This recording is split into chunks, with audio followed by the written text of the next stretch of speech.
Assalamualaikum warahmatullahi wabarakatuh. Yang kami hormati Bapak Saiful Huda SPD MSI selaku dosen pengampu mata kuliah Telaah Kurikulum SMP dan SMA serta teman-teman yang berbahagia. Pada kesempatan kali ini kami akan sedikit membahas tentang kurikulum Merdeka Belajar Matematika pada fase D yakni SMP atau MTS. Sebelumnya perkenalkan dari kelompok kami, yang pertama adalah Savanazian Salsabiela dengan NIM 210402001 dan saya sendiri Muhammad Arif Junaidi dengan NIM 210402011. Materi yang pertama kita akan membahas tentang capaian pembelajaran.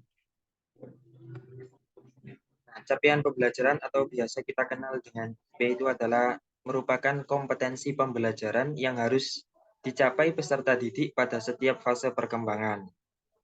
Capaian pembelajaran sendiri mencakup sekumpulan kompetensi dan lingkup materi yang disusun secara komprehensif dalam bentuk narasi.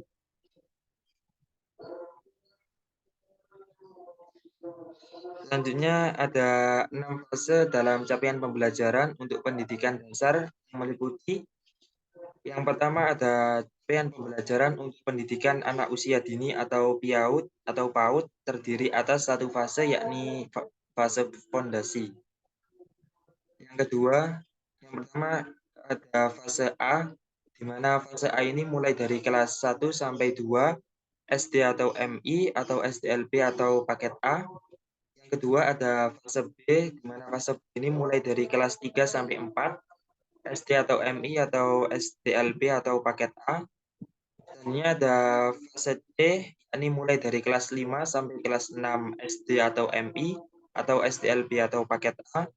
Selanjutnya fase D, yakni mulai dari kelas 7 sampai 9 SMP atau MTS atau SMPLB atau paket D. Dan ini ada fase E yakni kelas 10 SMA atau MA atau SMALB atau paket C atau SMK MAK. Ini fase F yang terakhir yakni fase dimulai kelas 11 sampai 12 SMA atau MA, SMALB atau paket C, SMK atau MAK. Hanya peserta didik yang berkebutuhan khusus sendiri dengan hambatan intelektual dapat menggunakan pendidikan khusus, dan sementara itu peserta didik yang berkebutuhan khusus tanpa hambatan intelektual sendiri dapat menggunakan capaian pembelajaran secara umum dengan menerapkan prinsip-prinsip modifikasi dari kurikulum itu sendiri. Selanjutnya membahas tentang rasional mata pelajaran matematika. Matematika sendiri itu merupakan ilmu atau pengetahuan tentang belajar atau berpikir logis yang sangat dibutuhkan manusia untuk hidup yang mendasari perkembangan teknologi modern. Matematika sendiri mempunyai peran penting dalam berbagai disiplin ilmu dan memajukan daya pikir manusia. Selanjutnya yakni berdasarkan SK Kepala Beskap, capaian pembelajaran matematika pada kurikulum Merdeka memiliki tujuan pertama adalah memahami materi pembelajaran matematika berupa fakta, konsep, prinsip, operasi, dan relasi matematis, dan mengaplikasikannya secara luwes, akurat, efisien, dan tepat dalam pemecahan masalah matematis, yakni pemahaman matematis dan kecakapan prosedural. Yang kedua, menggunakan penalaran pada pola melakukan manipulasi matematis dalam membuat generalisasi, menyusun bukti, atau menjelaskan gagasan atau pernyataan matematika, yakni penalaran dan pembuktian secara matematis. Yang ketiga, memecahkan masalah yang meliputi kemampuan memahami masalah, merancang model matematis, menyelesaikan model, dan menafsirkan solusi yang diperoleh, yakni pemecahan masalahnya secara matematis. Yang keempat, ini mengomunikasikan gagasan dengan simbol, tabel, diagram, atau media lain untuk memperjelas keadaan atau masalah, serta menyajikan suatu situasi ke dalam simbol atau model matematis, komunikasi, dan representasi secara matematis. Selanjutnya, yang kelima yakni mengaitkan materi pembelajaran matematika berupa fakta, konsep, prinsip, operasi, dan relasi matematis pada suatu bidang kajian, lintas bidang ilmu, dan dengan kehidupan, yakni koneksi matematis. Dan yang terakhir, memiliki sikap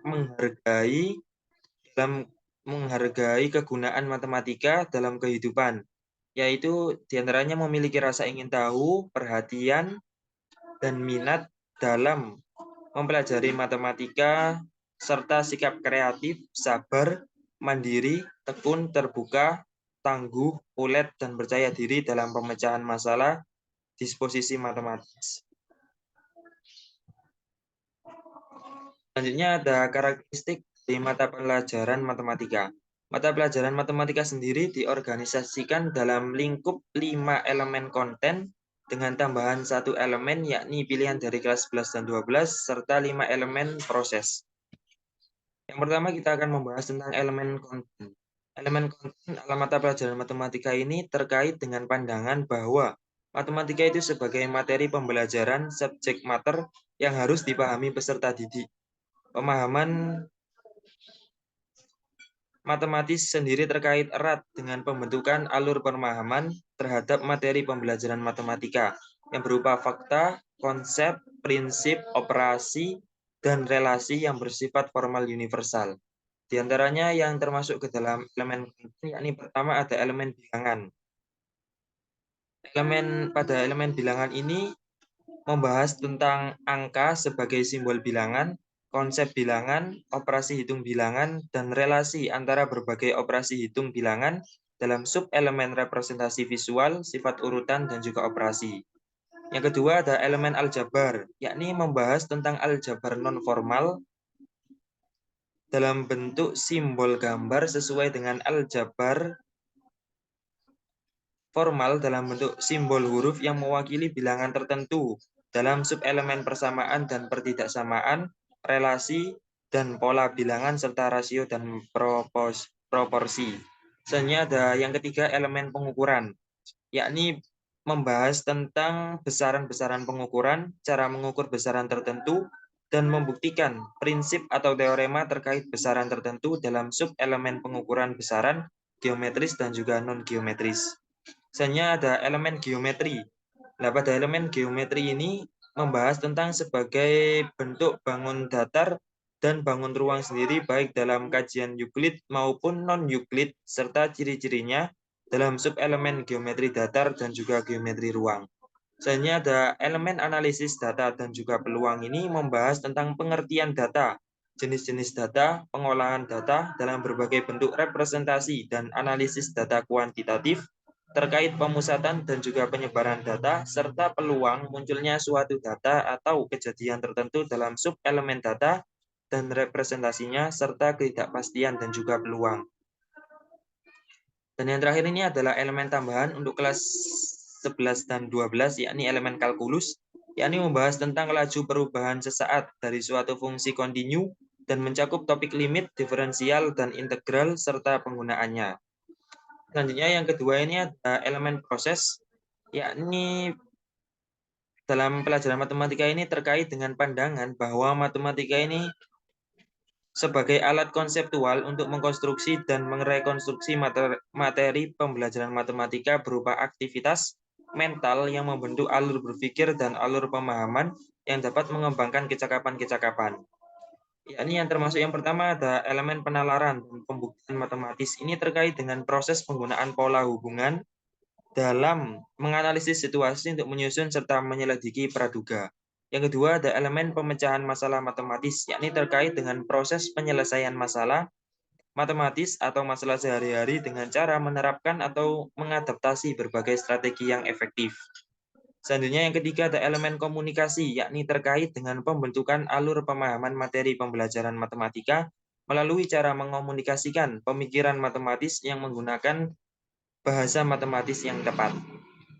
Selanjutnya yang keempat ada elemen representasi matematis, yakni terkait dengan proses membuat dan menggunakan simbol, tabel, diagram, atau bentuk lain untuk mengomunikasikan gagasan dan pemodelan matematika. Dan yang kelima ada elemen koneksi matematis, yakni terkait dengan proses mengaitkan antar materi pembelajaran matematika pada suatu bidang kajian, lintas bidang ilmu, dan juga dengan kehidupan. Hanya ada capaian pembelajaran matematika pada fase D.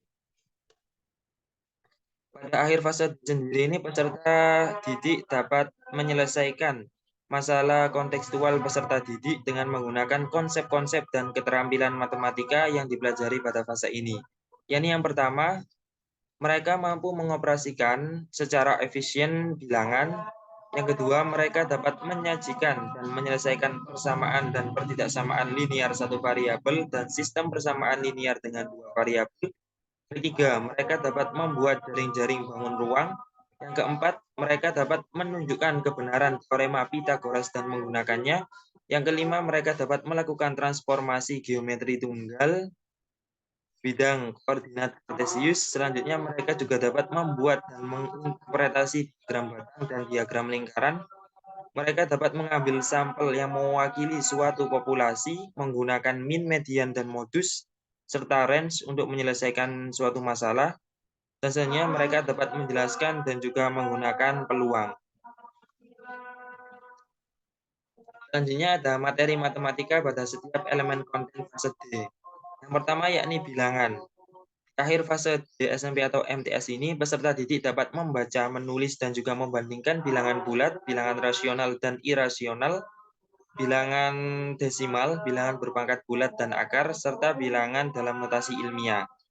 Yang kedua ada aljabar, yakni peserta didik dapat mengenali, memprediksi, dan menggeneralisasi pola dalam bentuk susunan benda dan juga bilangan. Yang ketiga, pengukuran, yakni peserta didik dapat menjelaskan cara untuk menentukan luas lingkaran dan menyelesaikan masalah yang terkait. Yang keempat, geometri. Peserta didik dapat membuat jaring-jaring bangun ruang, yakni prisma, tabung, limas, dan juga kerucut, serta membuat bangun ruang tersebut dari jaring-jaringnya. Yang terakhir, analisis data dan peluang ini, peserta didik diharapkan dapat merumuskan pertanyaan, mengumpulkan, menyajikan, dan juga menganalisis data untuk menjawab pertanyaan. Baik, selanjutnya akan dilanjutkan oleh rekan saya, Savana Zian Salsabila. Kepadanya, saya persilakan. Baik, terima kasih. Saya akan melanjutkan materi yang tadi dijelaskan oleh teman saya, yaitu tentang materi matematika kelas 7, 8, dan kelas 9 pada capaian setiap elemen konten.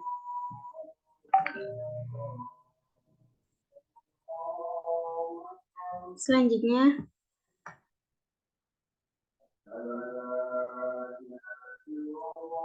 yang pertama materi matematika kelas 7, ada bilangan. Capaian pembelajarannya ada peserta didik dapat membaca, menulis, dan membandingkan bilangan bulat, rasional, dan irasional bilangan desimal. Yang kedua, peserta didik dapat menerapkan operasi aritmatika pada bilangan real dan memberikan estimasi atau perkiraan dalam penyelesaian masalah, termasuk berkaitan dengan literasi finansial. Yang ketiga, peserta didik dapat menggunakan faktorisasi prima dan pengertian rasional, skala, proporsi, dan laju perubahan dalam penyelesaian masalah. Selanjutnya ada aljabar. Capaiannya, peserta dapat menyatakan suatu situasi ke dalam bentuk aljabar. Peserta dapat menyelesaikan persamaan dan pertidaksamaan linear satu variabel. Peserta didik dapat menyajikan, menganalisis, dan menyelesaikan masalah dengan menggunakan relasi, fungsi, dan persamaan linear. Selanjutnya ada pengukuran. Pada kelas 7 ini tidak ada materi pengukuran yang diajarkan. Selanjutnya ada geometri. Geometri capaian belajarnya yaitu peserta didik dapat menggunakan hubungan antar sudut yang terbentuk oleh dua garis yang berpotongan dan oleh dua garis sejajar yang dipotong sebuah garis transversal untuk menyelesaikan masalah, termasuk menentukan jumlah besar sudut dalam sebuah segitiga, menentukan besar sudut yang belum diketahui pada sebuah segitiga. Selanjutnya ada analisis data dan peluang. Peserta didik dapat merumuskan pertanyaan, mengumpulkan, menyajikan, dan menganalisis data untuk menjawab pertanyaan. Mereka dapat menggunakan diagram batang, diagram lingkaran untuk menyajikan dan menginterpretasi data. Selanjutnya, untuk materi matematika kelas 8. Yang pertama ada bilangan, capaian setiap elemen. Untuk bilangan tidak ada materi yang diajarkan pada kelas 8 ini. Selanjutnya ada aljabar. Peserta didik dapat mengenali, memprediksi, dan menggeneralisasi pola belajar, pola dalam bentuk susunan benda dan bilangan. Peserta didik dapat menggunakan sifat-sifat operasi, komutatif, asosiatif, dan distributif untuk menghasilkan bentuk aljabar yang ekuivalen. Peserta didik dapat memahami relasi dan fungsi, domain, kodomain, rank, dan menyajikannya dalam bentuk diagram panah, tabel, himpunan, pasangan berurutan, dan grafik. Mereka dapat membedakan beberapa fungsi non-linier dari fungsi linier secara grafik.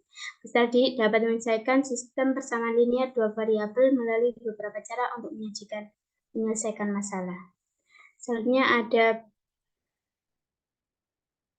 pengukuran. Peserta didik dapat menjelaskan cara untuk menentukan luas lingkaran dan menyelesaikan masalah yang berkaitan.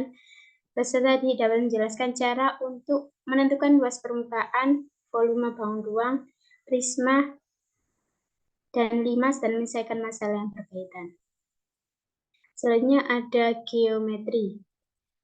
Yang pertama, peserta didik dapat membuat jaring-jaring bangun ruang, prisma, limas, dan membuat bangun ruang tersebut dari jaring-jaringnya. Yang kedua, peserta didik dapat menentukan kebenaran teorema Pythagoras dan menggunakannya dalam menyelesaikan masalah, termasuk jarak antara dua titik pada bidang koordinat kartesius.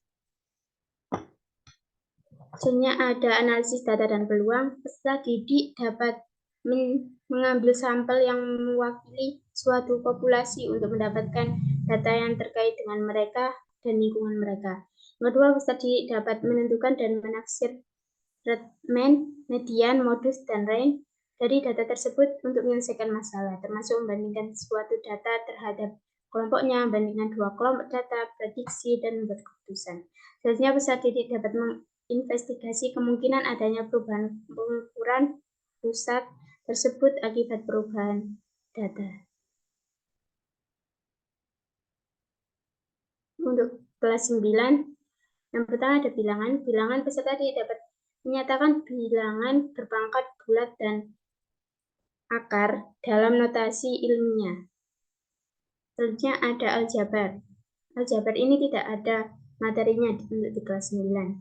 Yang ketiga, pengukuran. Peserta didik dapat menjelaskan cara untuk menentukan luas permukaan dan volume bangun ruang, tabung, bola, dan kerucut untuk menyelesaikan masalah yang terkait. Selanjutnya, peserta didik dapat menjelaskan pengaruh perubahan suatu proporsional dari bangun datar dan bangun ruang terhadap ukuran panjang, besar, sudut, luas, dan volume. Selanjutnya ada geometri. Peserta didik dapat membuat jaring-jaring bangun ruang, tabung, kerucut, dan membuatnya dari jaring-jaringnya. Peserta didik dapat menjelaskan sifat-sifat kongruenan dan kesebangunan pada segitiga dan segi empat yang menggunakannya untuk menyelesaikan masalah. Peserta didik dapat melakukan transformasi tunggal, refleksi, translasi, rotasi, dan dilatasi titik, garis, dan bangun datar pada bidang koordinat kartesius dan menggunakannya untuk menyelesaikan masalah. Ini ada analisis data dan peluang. Studi dan dapat menjelaskan dan menggunakan pengertian luas dan pengertian peluang dan frekuensi relatif untuk menentukan frekuensi harapan satu kejadian pada suatu percobaan sederhana. Semua hasil percobaan dapat muncul secara merata. Alokasi waktu. Alokasi waktu mata pelajaran SMP untuk kelas 7 dan 8, asumsi 1 tahunnya 36 dan 1 JP-nya 40 menit. Total JP per tahun untuk matematika 180. Keterangannya pada bintang 1 diikuti murid sesuai agama masing-masing. Bintang 2, satuan pendidikan menyediakan minimal 1 jenis seni atau prakarya, tidak harus semua. Bintang 3 paling banyak 2 JP per minggu atau 72 JP per tahun. Bintang 4 total JP tidak termasuk mata pelajaran muatan lokal dan atau mata pelajaran tambahan yang disilangkan oleh satuan pendidikan. Untuk mata pelajaran matematika di kelas 7 dan 8, alokasinya berbeda dengan mata pelajaran matematika di kelas 9. Karena di kelas 9 terdapat banyak ujian-ujian yang harus dikerjakan terlebih dahulu. Tetapi tidak hanya di mata pelajaran matematika yang berpengaruh, tetapi melainkan juga mata pelajaran semua. Selanjutnya, alokasi waktu mata pelajaran SMP kelas 9. Asumsi 1 tahun 32 minggu dan 1 judulnya 40 menit. Untuk matematikanya berkurang, alokasinya 128 per minggunya 4, sama alokasi proyek penguatannya 32, total JP-nya cuma 160. Keterangannya sama, dan untuk mata pelajaran matematika itu di kelas 9 lebih sedikit daripada kelas 7 dan 8, karena kelas 7-8 cuma menyelesaikan UH, UTS, dan UAS, itu aja ujiannya. Jadi, kesimpulan dari kelompok kami, kita ambil dari umum, yaitu berdasarkan dari hasil pembahasan di atas, maka dapat disimpulkan bahwa rancangan pembelajaran Merdeka Belajar dan sebenarnya ini bagus, terutama dalam proses pembelajaran yang kurang kondusif akibat pandemi COVID yang kemarin. Dengan adanya kurikulum Merdeka serta kebijakan Kampus Merdeka dapat membantu memerangi persebaran dengan melaksanakan proses belajar mengajar via daring atau di rumah, tidak harus ke lokasi. Sarannya, kami tentunya masih menyadari jika makalah ini yang kami sajikan ini terdapat banyak kesalahan dan jauh dari kesempurnaan. Kami akan perbaiki makalah tersebut dengan berpedoman pada banyak sumber, serta kritik dan membangun dari para pembaca. Selanjutnya saya kasihkan ke moderator.